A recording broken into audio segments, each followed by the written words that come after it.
राधे कृष्ण द्वैसिति तम दशकम। उषा परिणय, बाणासुर युद्ध और नृग के साप मोक्ष का वर्णन। हे श्री कृष्ण, रुक्मणी नंदन प्रद्युम्न को जो आप ही के अंश थे, संबरासुर हर ले गया।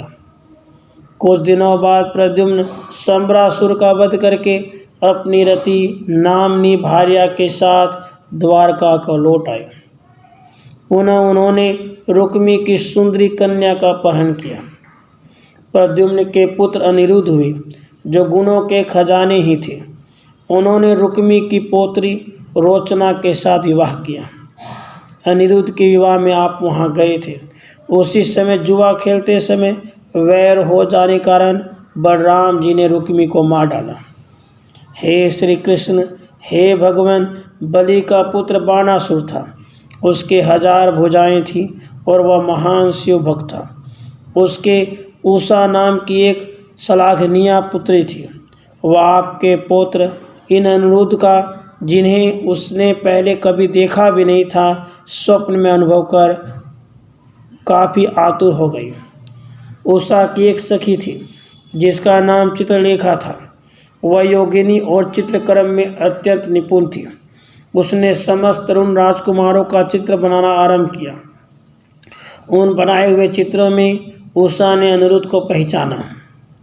तब उसके मनोनीत पुरुष अनिरुद्ध को वह अपने योग बल से रात्रि के समय आपके महल से उठा लाई।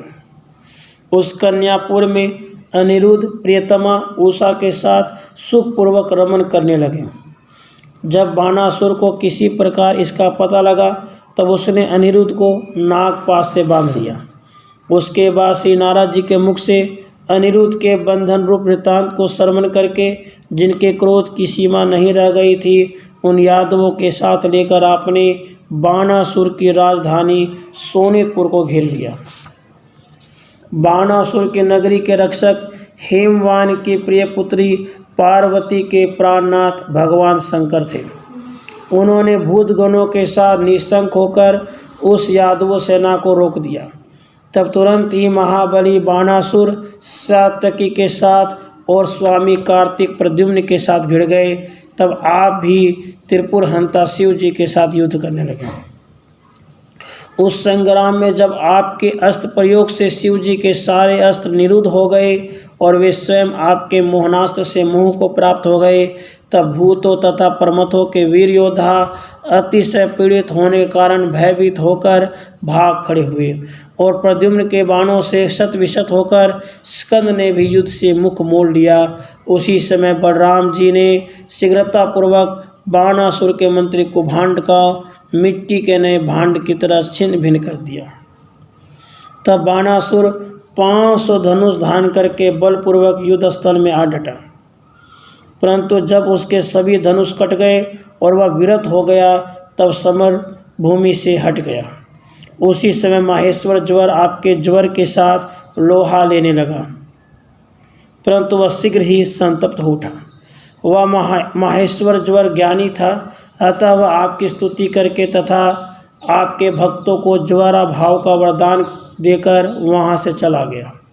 हृदय में ज्ञान युक्त होने पर भी तमोगुण की अधिकता से प्रायः रुद्र पार्षद क्रूर कर्म करने वाले हो जाते हैं। उसके बाद नाना प्रकार के आयुधों को धारण करके उग्र पराक्रमी बाणासुर पुनः संग्राम भूमि में आ धमका। तब आपने शीघ्र ही उसके दर्प दोष के कारण उसकी सारी भुजाओं को काट गिराया। उस समय जब शंकर जी को यह ज्ञात हुआ, तब भक्त की रक्षा के लिए वे आपकी स्तुति करने लगे।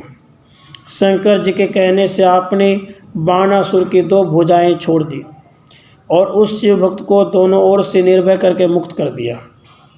उसके बाद बाणासुर द्वारा दिए गए दहेज को स्वीकार करके अनिरुद्ध और उषा के साथ आप अपने नगर द्वारका को लौट आए। हे श्री कृष्ण, आपने कई बार इंद्रयाग निवारण, पारिजात हरण, खांडवदाह आदि में इंद्र को, नंद जी का हरण करने पर वरुण को, गुरुपुत्रों को लाते समय यमराज को, दाव अग्निपान के अवसर पर अग्नि को, बछड़ों को चोरी करने पर ब्रह्मा को और बाणासुर के इस समय में शंकर को पराजित किया। अतः आपके इस अवतार का उत्कर्ष सभी देवों से बढ़कर है, इसलिए इस अवतार की जय हो। हे श्री कृष्ण, आपकी जय हो।